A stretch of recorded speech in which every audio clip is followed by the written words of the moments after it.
Hi guys, and welcome to my match analysis from Celtic versus kilmarnock from yesterday. Basically, I thought it was a pretty good performance overall, bar, um, bar, um, bar a couple of the defensive and refereeing issues, but we'll get into that in a bit. So basically, I thought in the first half we dominated without taking without taking a chance. Sees because Bowie, Owen Galway, especially missed a sitter. Now, I don't want to be too.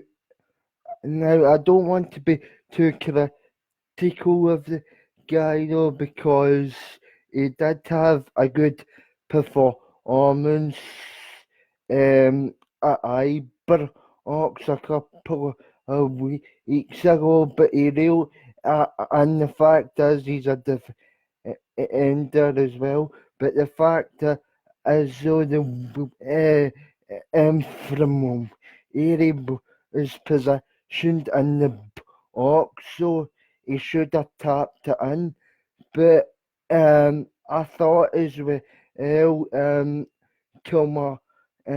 Kilmarnock stuck to our game plan pretty good during the first half. As you're not going to see teams come to Celtic Park all that often and have a go basically, because you'll just run over the top of them. So you've got to try and be patient. But the thing that annoyed me was as well, though, was some of the chances we didn't take in the first half would have been should have been certain Oldby, particularly the ball and goalie chance. Also, as well, although you kind of to, you kind of have to again panic when we come under the offensive pressure, as I thought when I thought for the Kilmarnock goal, especially the defence looked very suspect, um, because um, basically we were on top for most of the first half, and basically after the ball and goalie chance, Eamon Brophy had Eamon Brophy had a very clear passage, um, a very clear passage through our defence.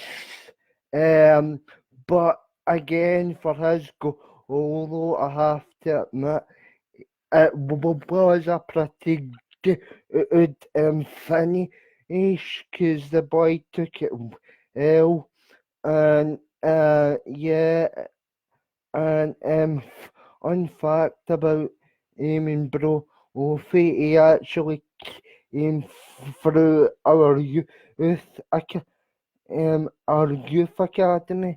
um, but and then on the half time, Odson Edward do us what he us behest, uh, and Shelley Shelley comes up with the good the goods for us again, and gets his equaliser from a very um from a very good header actually. Um, Also as well, I forgot to mention some of the saves the Kilmarnock keeper had over the course of the first half was actually really good saves. Now, taking away my personal bias here, right? Even although I hate Kilmarnock with a passion, their goalkeeper in the first half particularly had a very good first half. Um, the second half, however, is where more of the drama started. I thought that I thought, however, we began the second half. I thought, however, we began the second half strong, basically, and Odson Edward again. I again get himself a second goal, and basically it, it took it finish rather well, and see, for me personally, I think he'll be the next to go for some serious cash, and like, although a lot of Celtic fans will probably hate my guts for this, basically, even although I don't like to admit this, but Celtic is a selling club, unfortunately, and sooner or later, when a big um um when a big side, either from Europe or England, comes calling, when a serious offer comes in for Edward, I think Peter Lawwell will more and likely consider the offer, because um, as you saw with Ian Tierney earlier on in the season, um, um, basically 25 million was obviously too big for the board to turn down, and Ian actually wanted to and basically wanted another challenge, basically, but I'll get on to that more in a minute, right? But basically, back to the game. Right, like, and right, so Ryan Christie's Ryan Christie's again was um um another good finish, basically, and I think it'll either be between him and Edward to get to pick up, the pill here in the season, as I think Ryan Christie is turning into a bit of a gem for our team, basically. And yeah, and like if you had said that to me, if you had said that to me a few years ago, I'd have probably laughed in your face because he had a cup, because they had a couple of loan spells, uh, loan spells back on loan to his former club, Inverness, Carly Thistle, and obviously spell at Aberdeen. But since the since the game last season against Hearts, the relocated semi-final at Murrayfield, which I was also at, by the way. Um, he ha he has become one of the most important members of our squad, and basically, in my opinion, he's only going to get better because he's only and he's only 24, I think he is. Right. So anyway, to um back to the rest of my second half analysis.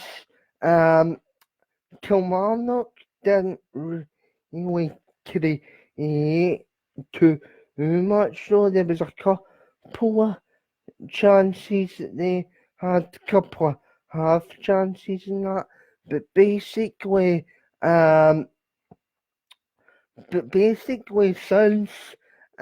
since Steve, Steve Clark left them to take the Scotland job, I think Kilmarnock are still trying to find their identity and style of Bill basically. As um uh, uh, as is normal, I'll SEO, I think the new guy's name is, you can see his influence on the team just starting to take hold on that Kilmarnock team. It's more an Italian based it's more an Italian based defensive up from our SEO, which again it'll be which again it'll be a sort of frustrating prospect for all your Aberdeens, your Hearts, and the Yankee mob to break it down, basically. Um, so yeah, Kilmarnock got a penalty as a result of some dodgy refereeing. Um, again, referees in Scotland are absolutely careless, in my opinion. Greg Aitken doesn't know what the hell he's doing. He's a shite for basically. And because there was a couple of other because there was a couple of other mistakes that he made over the course of the game. But for the penalty, I thought was I thought they got that decision totally wrong. So the Kilmarnock penalty was obviously taken by Alan Arabi basically, and it was a very good save. It was a very good save on Fraser Foster, and you can see why we decided to bring back big, and you can see why we decided to bring back Big Fraser Foster as Fraser Fraser is still a top goalkeeper in my personal opinion. It was a really good save, and basically since he's come back, we've had practically a safe pair of hands within the goal. Because basically before he signed Fraser, Scott Bain, especially towards the end of last season, started to make some horrible mistakes. Saw his you saw even his kickouts and his distribution in the final, in the Scottish Cup final against Hearts last season. Against Hearts last season, basically it wasn't very good. His kicks were going. His kicks were. His kicks were all over the place, basically. So yeah, and apart from the penalty, Kilmarnock, apart from the penalty and the goal, Kilmarnock, I would say didn't really do all that much, basically in terms of an attacking sense. So, but the but the thing is though, the thing is though, if these other teams in the Scottish League, right, you're not really going to see too many teams turn up to Celtic Park and have a go, as I said earlier, because the pace we've got in that team with Sheddy, Odson, Edward, you've got Ryan Christie in behind, you've got you've got Callum Gregor, who I would say is the most underrated Celtic player. You've also got James Forrest, who could be considered as another contender for player of the season. However, there's a couple of concerns defensively. But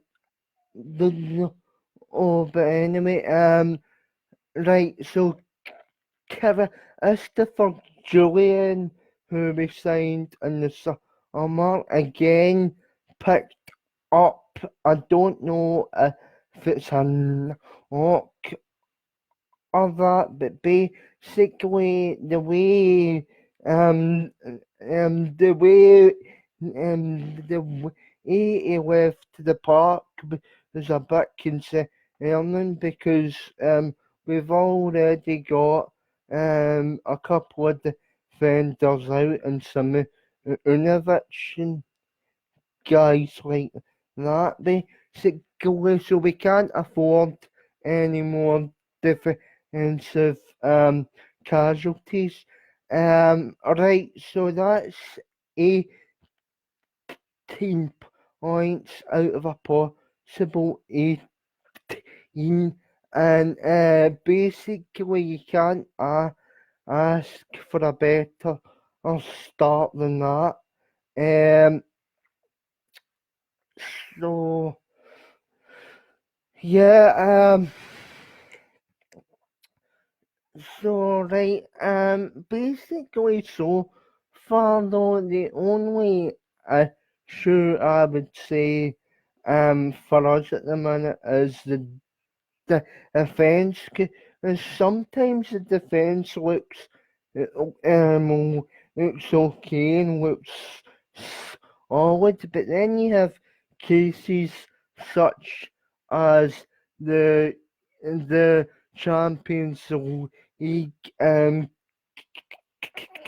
qualification tie against Kilmarnock, and obviously the goal yesterday against the goal that we conceded against Kilmarnock, you can still see the defence looks a wee bit vulnerable on occasions, but I do think the defence is slightly stronger this season, because basically if it was last season's basically if it was like last season's the defensive setup, we probably would have got hammered heavily off a stad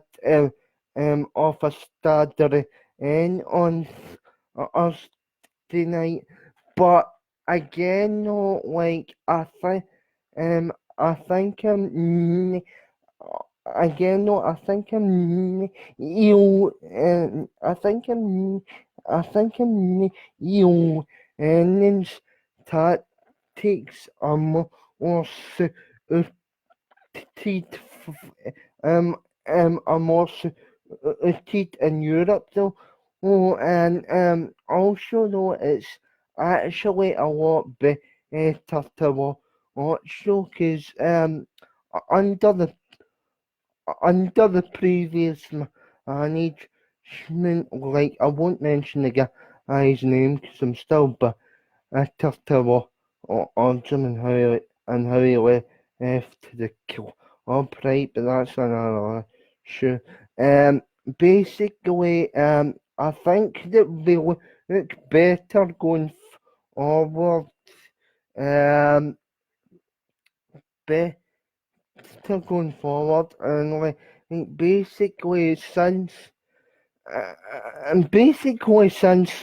Ernie's took over, you can um you, you can see that he's gradually transformed to the the style a bit, because because especially going forward at times we do look a more um attractive team to actually sit and watch. So what else was I going to say? Right, so next game is obviously the Partick Thistle on Wednesday night. and base like I don't want to take the game too much for granted because obviously anything can happen in football, and over the years and over the years we've been on we've been on a few um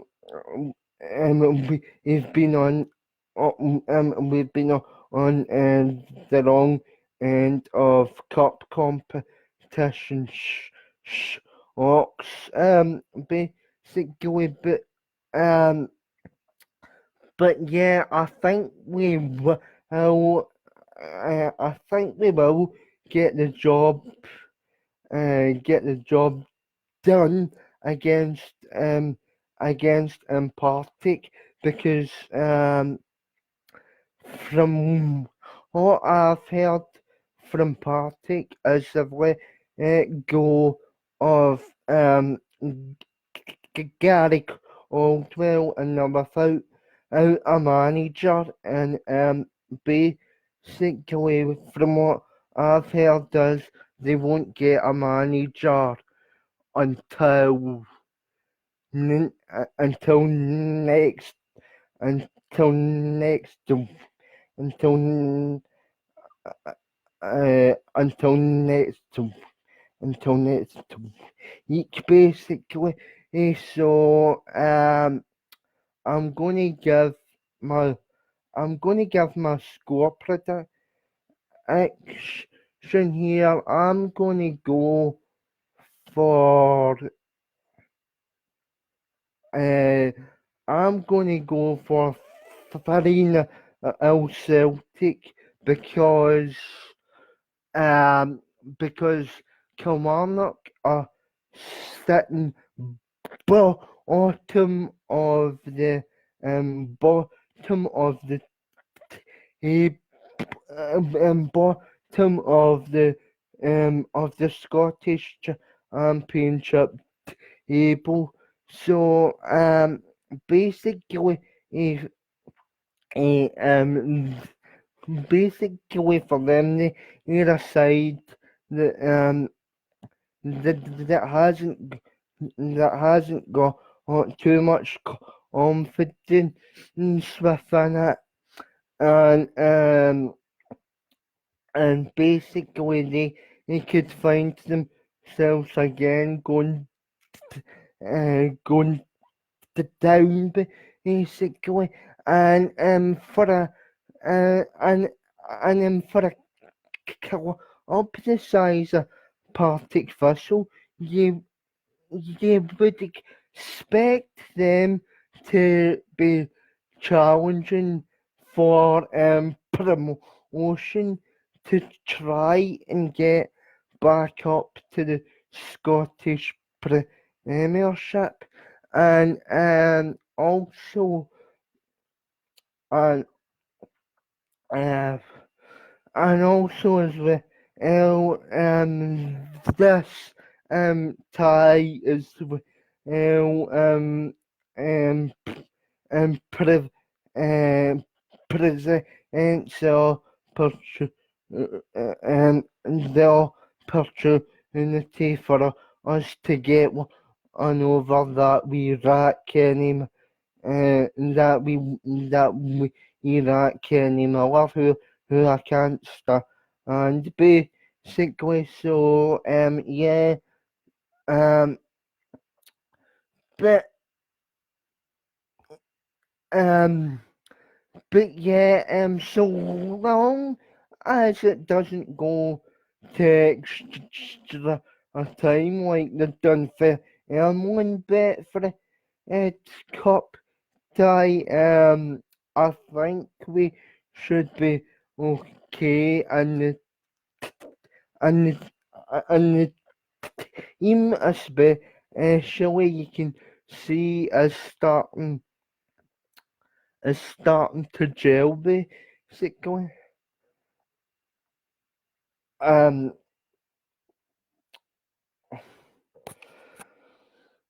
Um, so yeah, and I was actually quite surprised that the end result actually, because did they not beat Arsenal last season, I believe, and they also beat Paris Saint-Germain a couple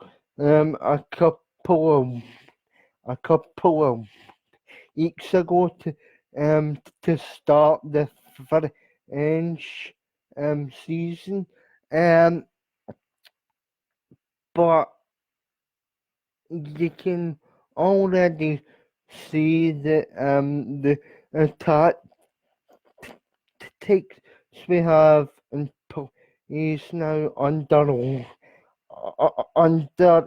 um um under um under and you can see the improvement already, and I know a lot of Celtic fans won't thank me for saying this, but um, right now, I think basically, basically the Europa League is our level when it comes to um um when it comes to European competition. Now, obviously, I would have loved to have into the Champions League games and Europe, obviously, but the fact of the matter is, the basically the finances are only going to handicap handicap teams like Celtic and Rangers and stuff like that. So basically, the Europa League for the time being is our level, basically, and um, so yeah, that's my honest assessment of the season of the season so far, um, let me know what you think, and I might do, and I might do, and I might do more of these in the future.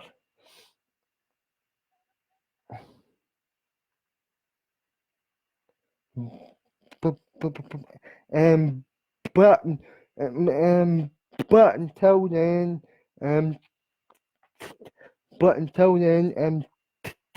take care, take care, everybody.